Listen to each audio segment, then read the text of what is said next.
भगवान श्री राम, जिनके जन्म के बाद सभी देवता अपने निवास से प्रभु श्री राम को देखने आए थे, जिनके जन्म के बाद पूरे अयोध्या में सिर्फ जोश और उमंग ही था।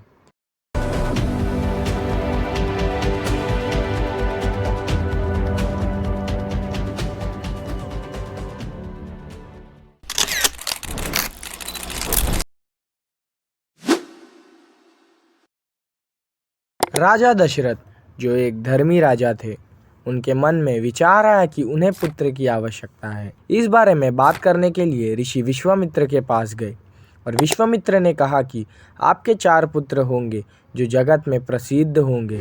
उन्होंने दशरथ जी को यज्ञ करने के लिए कहा। सारे ऋषियों के साथ ऋषि विश्वामित्र ने यज्ञ किया। अग्निदेव हाथ में एक खीर लेकर प्रकट हुए और वो खीर राजा दशरथ को दिया।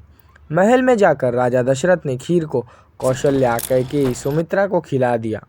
कुछ दिन बाद अयोध्या में जन्म हुआ भगवान विष्णु के अवतार भगवान श्री राम का, और साथ ही 3 भाई भरत, शत्रुघ्न और लक्ष्मण।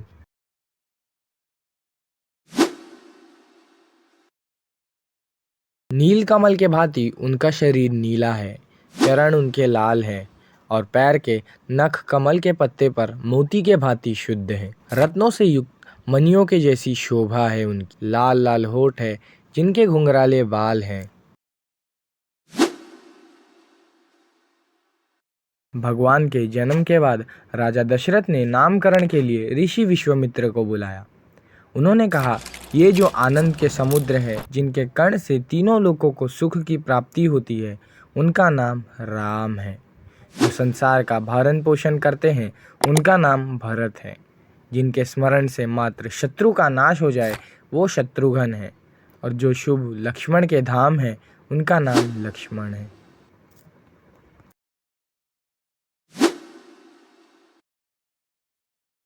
कहते हैं जब श्री राम जी का जन्म हुआ तब बहुत से देवता आए थे।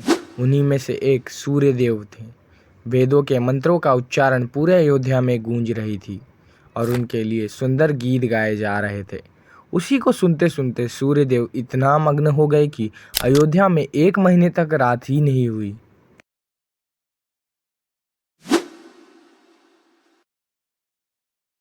एक बार राम को माता कौशल्या ने स्नान कराकर बैठाया और अपने इष्ट देवता की पूजा करने के लिए गई। फिर वहां से रसोई में गई जहां देव के लिए भोजन था। उन्होंने देखा कि राम वहां बैठकर वहीं भोजन खा रहे हैं। फिर से माता कौशल्या वहां से कमरे में गई और वहां देखा राम बैठे हैं।